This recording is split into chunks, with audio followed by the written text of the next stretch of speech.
So this is a wine from Austria. It is from the Wachau region, and it is probably the most famous region in Austria, and usually the most expensive. But there are young winemakers who are kind of flying underneath the whatever it's called, the level, whatever, who are making lovely, lovely wines at very, very reasonable prices. This man, whose name is almost impossible to pronounce, his name is Johann Boyrel. I'm ready. And he makes maybe 2,000 or 3,000 cases of wine a year. That's about it. He makes 2 Rieslings and 2 Veltliners, different lengths.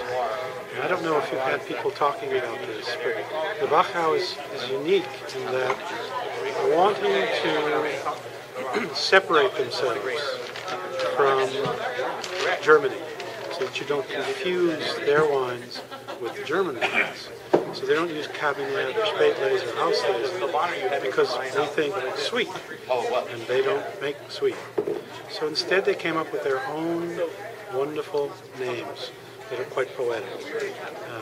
Steinfeder, Federspiel, and Smaragd. Steinfeder is a plant, it's a grass. Very delicate little fronds, and those are the lightest of all of the Wachau wines, under 11.5 alcohol, usually around 10. And they don't get imported much.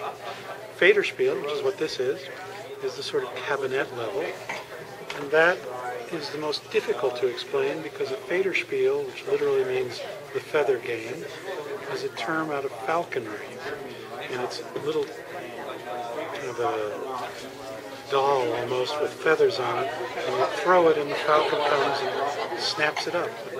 You teach it that way. And somehow that got converted into Federspiel, the wine.